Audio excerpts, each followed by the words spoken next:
Hola, mi nombre es Desiree y yo voy a hablar sobre la evaluación psicopedagógica. De inicio es importante saber que esta nos va a permitir disponer de información relevante referente a las capacidades y potencialidades de los alumnos y en ocasiones maestros. Asimismo, nos va a permitir visibilizar las necesidades educativas del alumnado, lo cual al final se va a centrar en establecer estrategias de mejora y a determinar las ayudas y apoyos necesarios. Vamos a comenzar con el concepto, la finalidad y el marco. Referente al concepto, la evaluación psicopedagógica es un proceso compartido de recogida y análisis de información, como ya lo habíamos mencionado. Esto con la finalidad de tomar decisiones para promover cambios y mejorar la situación. Para esto se va a requerir de una continuidad de actuaciones interrelacionadas. ¿Esto qué quiere decir? Bueno, pues que en esto se ven relacionados o que colaboren más bien en el proceso alumnos, familia, profesores, escuela u otros profesionales. La evaluación parte principalmente de una necesidad detectada y esta necesidad es lo que nos va a permitir condicionar la manera en la que se realizará los instrumentos y en especial los procedimientos que se llevarán a cabo. Para promover este cambio es necesario compartir la finalidad de la evaluación con los que se implican de manera activa en el proceso. Bajo esto, la evaluación psicopedagógica es una herramienta para tomar decisiones que mejoren la respuesta educativa para el alumno o los alumnos, pero también para promover cambios en el contexto familiar y escolar. Ahora, aquí es importante tener en cuenta el procedimiento el procedimiento que se lleva dentro de la evaluación psicopedagógica. Tiene diversos pasos. Primero, inicia con la detección de una necesidad. Después se formaliza con una demanda de intervención con la finalidad de obtener una mejora en la situación. Posterior a ello, se pone en marcha un proceso de recogida y el análisis de información, lo cual va a permitir generar una hipótesis y finalmente tomar decisiones. Se debe determinar bien con quiénes se va a compartir este proceso para empezar a planificar las acciones iniciales.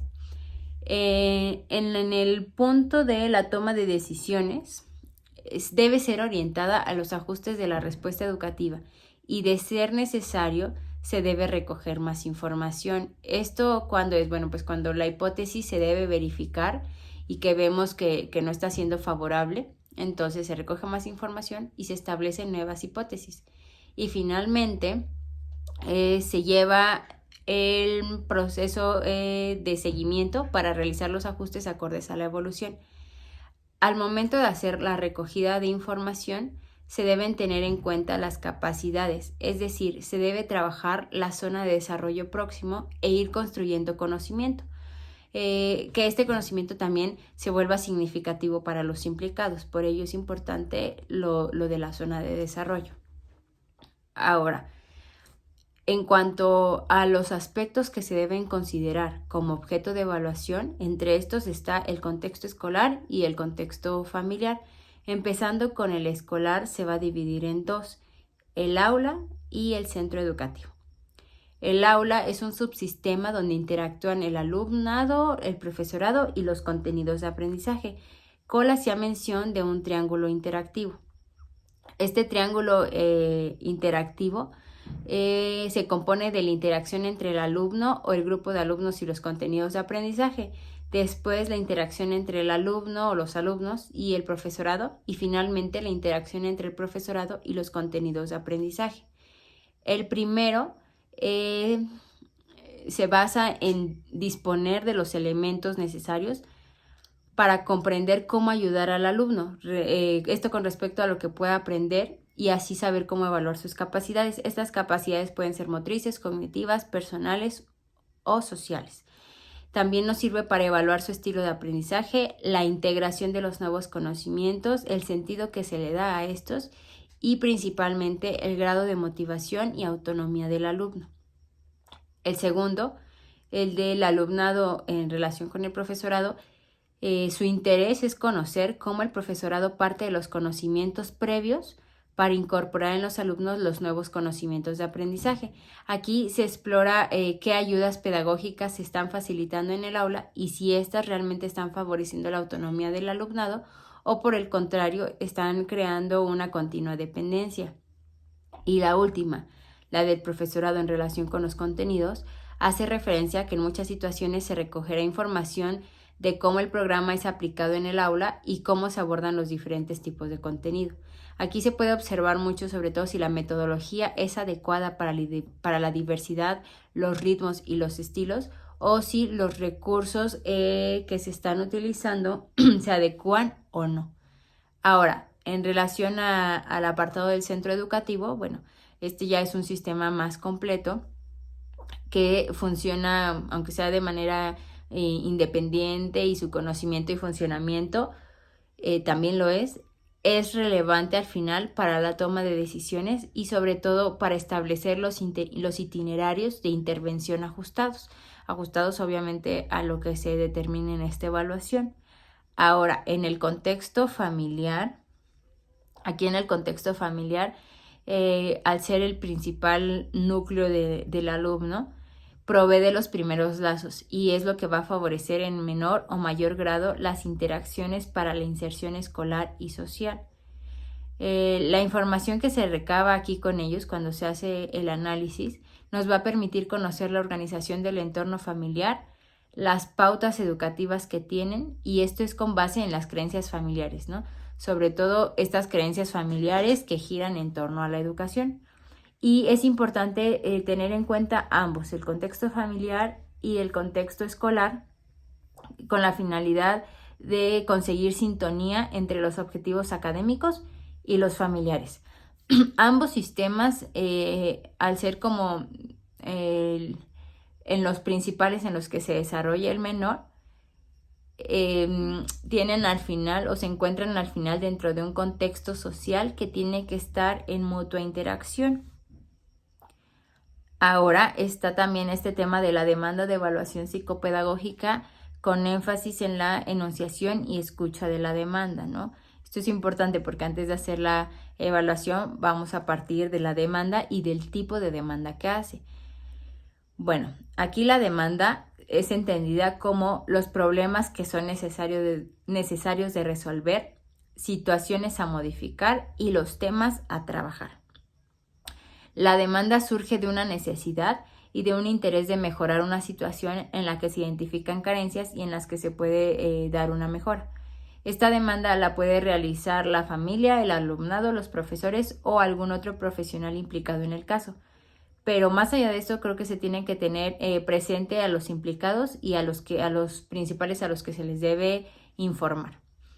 En relación con la demanda, los asesores podemos, o más bien pueden, proponer, pero no imponer, ¿no? Lo que se cree que se puede hacer necesario para el alumno. Aquí nada más podemos decir, bueno, tal vez esto sería lo mejor, pero no se puede imponer porque si no, ya se estaría falseando un poco todo el proceso y sobre todo aquí se puede hacer un asesoramiento para estimular la formulación de la demanda, pero hasta ahí no se puede llegar a más.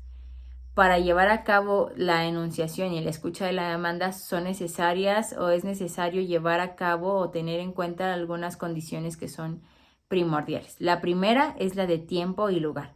Esto quiere decir que el lugar sea óptimo tanto para el asesor como el asesorado y que permita emitir, escuchar, analizar y reformular la demanda. De igual manera va a requerir de la colaboración en el contexto entre el emisor y el receptor, donde cada uno puede aportar, ¿no? Esta colaboración es que ambas partes tengan este interés y estén dispuestos en ello. Después están las expectativas, tanto del que hace la demanda como del que las está recibiendo. Y es pertinente aquí dejar en claro sobre todo las posibilidades y los límites que tiene esta intervención, porque muchas veces se pueden ver condicionadas por la confianza o las experiencias previas de cualquiera de las dos partes. Y finalmente está el interés y la disponibilidad. Esto es igual por ambas partes y al final condiciona mucho el proceso y los resultados que se vayan obteniendo. Ahora aquí, pasando y ahora sí al análisis de la demanda, nos debe permitir saber el qué, el cómo y el porqué de los diferentes tipos de las demandas, ¿no? Aquí en este apartado se colocó no solo el porqué de las demandas, sino también el de las no demandas. Las no demandas son un tipo y tiene bastantes vertientes, ¿no? Tanto se puede que no se dé la demanda por cuestiones emocionales, por falta de tiempo, por falta de interés, por una negativa, por las cuestiones que sea. Al final ahí es un poco más delicado porque entonces se tiene que saber cómo se va a generar o cómo aportar en caso de ser necesario para llevar a cabo este seguimiento. Vamos a comenzar con este análisis, porque el análisis nos debe aportar para proporcionar la respuesta más adecuada a cada caso. Existen diferentes tipos de demanda. Ahorita ya hablé sobre las demandas demandas de ausencia, o la ausencia de la demanda más bien. Pero vamos a abordar un poquito más acerca de estas que están aquí, ¿no? Las demandas de queja. La demanda de queja es cuando la persona emite una queja a la que se puede dar respuesta siempre y cuando se identifiquen necesidades para ofrecer, ¿no? Aquí identificar muy bien aquí si solo está haciendo una queja o si de verdad empieza a hacer una demanda, y tener cuidado ahí a cómo ayudar a reformular para que se dé. Después está la demanda con intencionalidad catártica, que tiene que tener esta se tiene que tener en claro que en ocasiones no es una demanda de intervención, sino únicamente una demanda de escucha. Y si se propone una intervención, entonces no se está respondiendo a la necesidad de quien lo hace, sino emitiendo más bien una respuesta. Después está la demanda de confirmación. Esta se da más con la intención de confirmar o hablar de posibles hipótesis.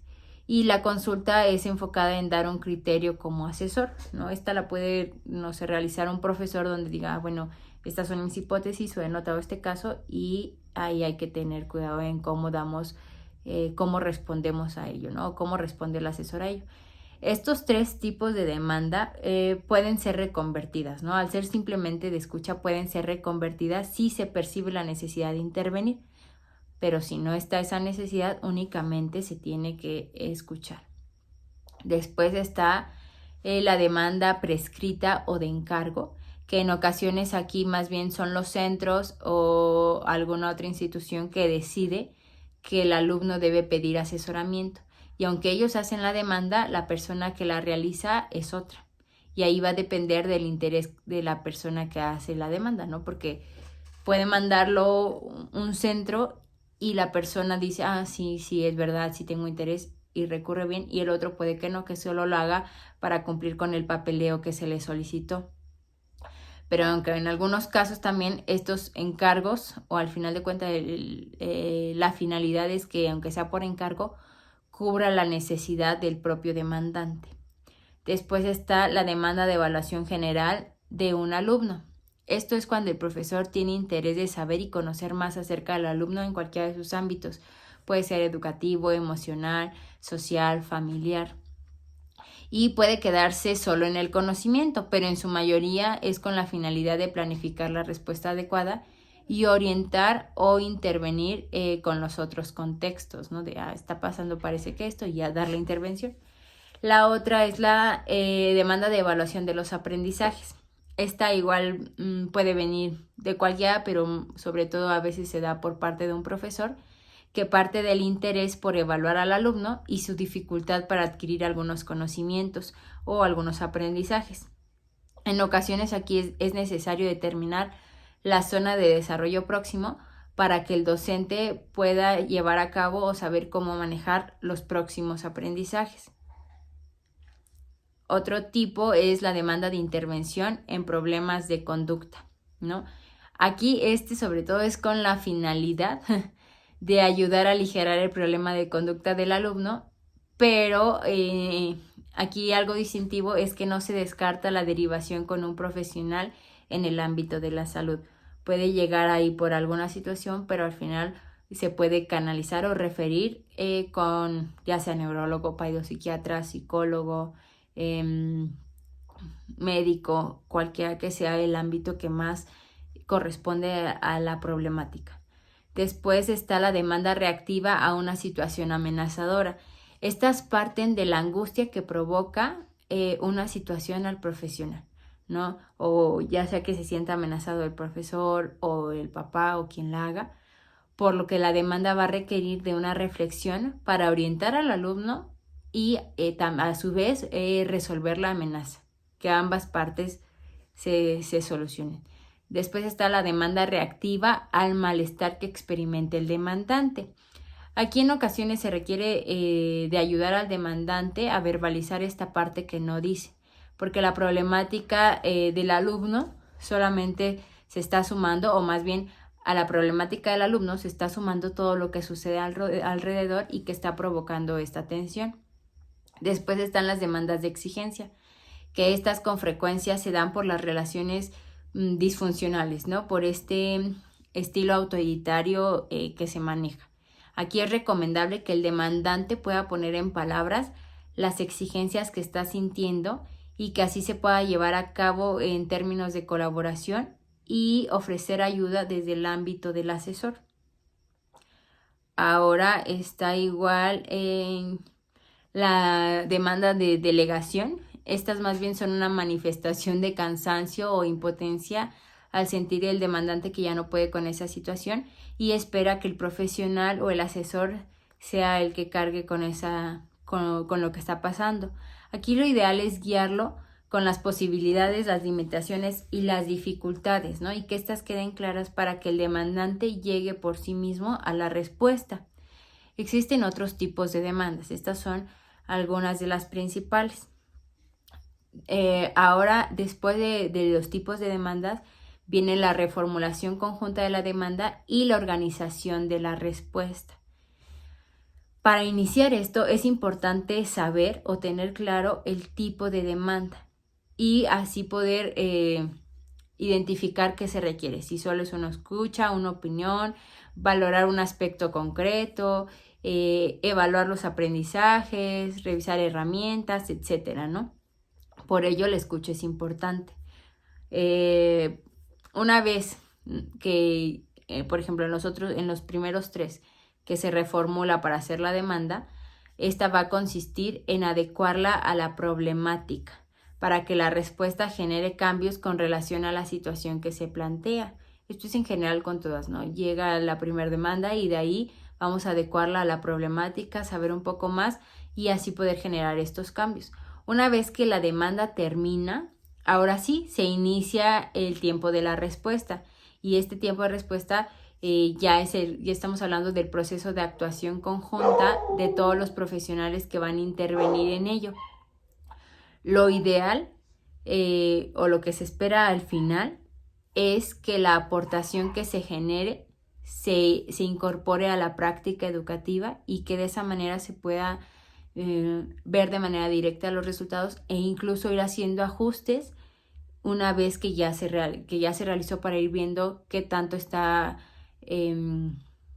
beneficiando o no y de ahí si se requiere cambiar y también un interés por la parte de todos los involucrados. Bueno, muchísimas gracias y hasta aquí esta parte de la evaluación psicopedagógica.